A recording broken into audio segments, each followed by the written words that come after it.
Hello mga kaprobinsya, welcome back to my YouTube channel. So yan mga kaprobinsya, ng anak na yung aming isang inahin dito. Ayan. So ayan mga kaprobinsya, ngayon is 9:40 na. So yan o.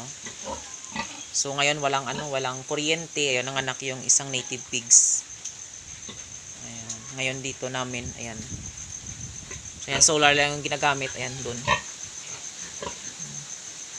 So ngayon maano din yung chimpo, yan no. Kasi may bagyo ngayon, ayan. So yan. So yan mga kaprobinsya, kailangan talaga bantayan kasi ito is crossbreed na rin ng durok. So ayan, so kailangan talaga siyang alalayan kapag mga anak. Yan.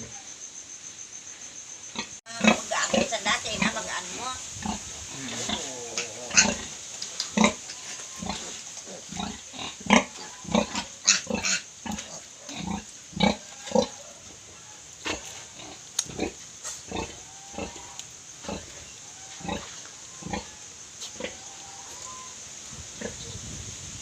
So yan mga kaprobinsya, madaming blessings sana yung yung tawag dito, yung kanyang mga anak, kasi 22 heads yung kanyang anak mga kaprobinsya. Kaso kagabi namatay yung 14 talaga mga kaprobinsya.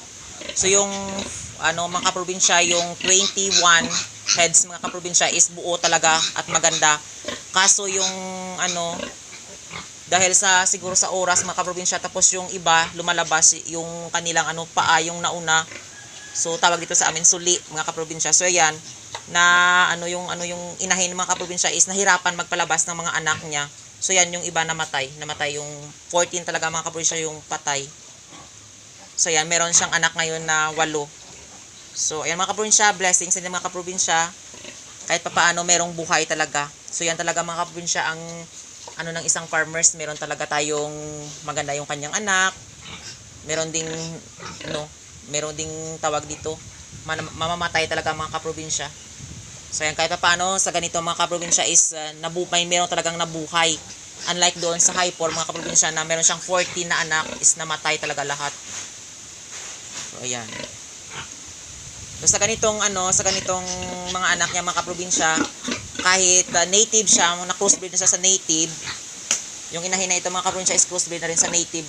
So durok, na-crossbreed sa durok. Tapos yung kanyang mga anak is yung ama mga kaprobinsya is crossbreed na rin sa durok.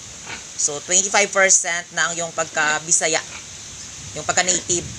So 75% na yung may Hypor siya talaga na lahi. So ayan. So ayan. So yung kanyang mga anak is masigla at ayan, maganda. So 8 lang yung buhay mga kaprobinsya. So, ganyan talaga mga kaprobinsya yung pagsubok ng isang farmers. So, sabi ko na laban lang tayo.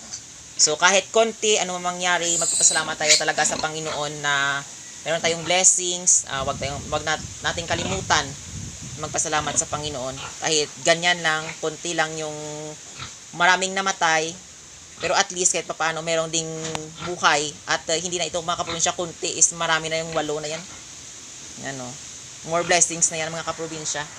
So yan mga kaprobinsya, maraming salamat sa walang sawang pagsusupport at panonood nyo sa aking YouTube channel. And don't forget to like, share, and subscribe to my YouTube channel.